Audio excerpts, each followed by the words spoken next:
কাকরাইল মোড়ে পুলিশের বাধা পেয়ে সেখানে অবস্থান নিয়েছেন শিক্ষার্থীরা। সবশেষ অবস্থা জানাতে সরাসরি যুক্ত হচ্ছেন সহকর্মী সাজিদ আরাফাত।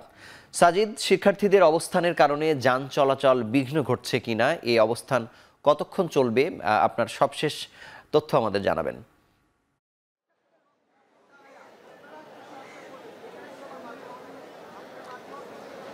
আপনি যে বিষয়টি বলছিলেন যে ৩ দফা দাবিতে জগন্নাথ বিশ্ববিদ্যালয়ের যে শিক্ষার্থীরা তারা মার্চ টু যমুনার যে কর্মসূচি ছিল তাদের, সেটি কিন্তু এই কাকরাইল মোড়ে এসে বাধাপ্রাপ্ত হয় এবং এখানেই তারা বসে পড়েছে। এবং যেটি বলছিলেন যে যান চলাচলের বিষয়টি, নিঃসন্দেহে যান চলাচল বিঘ্নিত হচ্ছে। এই মুহূর্তে এখানে তারা অবস্থান করে আছেন, দুপুর থেকে আমরা দেখছি, এবং মুহুর্মুহু স্লোগান দিচ্ছেন তারা। এবং বিকেলেও কিন্তু আমরা দেখেছি কিছু শিক্ষার্থী জগন্নাথ বিশ্ববিদ্যালয়ের যে পরিবহন, নিজস্ব পরিবহন রয়েছে সেই বাসে করে তারা এখানে এসেছেন। এবং সেই সঙ্গে জগন্নাথ বিশ্ববিদ্যালয়ের যে ভিসি এবং অন্যান্য যে শিক্ষক সমিতির যে নেতৃবৃন্দ রয়েছেন তারাও কিন্তু এসেছেন। তারা এসে এই সমস্যা সমাধানের যে প্রক্রিয়া সেটি আলোচনা করার জন্য কিন্তু যমুনায় প্রবেশ করেছেন।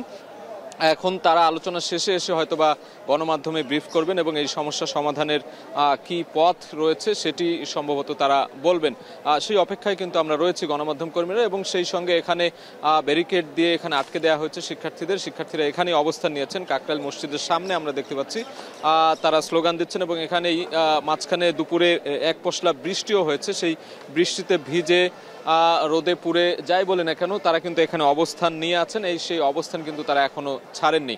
এবং এখানে আমরা দেখেছি যখন তারা আসে তাদের ক্যাম্পাস থেকে সকাল 11:30 তাদের যে কর্মসূচি সেটি শুরু হয়, এবং আসার পথে বিভিন্ন জায়গায় কিন্তু তেমন বাধা না দেওয়া হলেও এই কাকরাইল মসজিদের সামনে এসে পুলিশ তাদেরকে বাধা দেয় এবং সে সময় বাকবিতণ্ডা হয়, কিছুটা ধাওয়া পাল্টা ধাওয়া ঘটে, এবং সেই সময় সাউন্ড গ্রেনেড নিক্ষেপ করা হয় এবং টিয়ার সেলও কিন্তু নিক্ষেপ করা হয়েছে। সেই সময় বেশ কয়েকজন 10 থেকে 12 জন আহত হয়েছে শিক্ষার্থী, আমরা সেটি দেখেছি। এবং তারপর থেকেই পুলিশ এখানে নিরাপত্তা ব্যবস্থা জোরদার করেছে, সতর্ক অবস্থানে পুলিশ রয়েছে, সেনাবাহিনীর সদস্যরা রয়েছে, বিজিবির সদস্যরা রয়েছে, সবাই কিন্তু এখানে অবস্থান করছে। এবং ব্যারিকেড দেয়া রয়েছে, ব্যারিকেডের অন্য পাশে কিন্তু শিক্ষার্থীরা অবস্থান করছে। তো এই যখন অবস্থা, তখন সেই মুহূর্তে জগন্নাথ বিশ্ববিদ্যালয়ের যে ভিসি রয়েছেন ডক্টর রেজাউল করিম, তিনি কিন্তু ভেতরে প্রবেশ করেছেন যমুনার।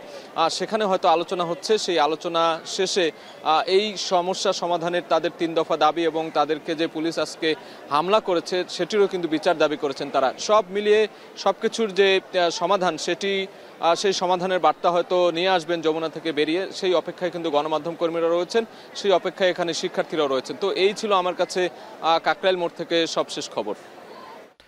কাকরাইল থেকে জগন্নাথ বিশ্ববিদ্যালয়ের মার্চ টু যমুনার সবশেষ খবর জানাচ্ছিলেন সহকর্মী সাজিদ আরাফাত।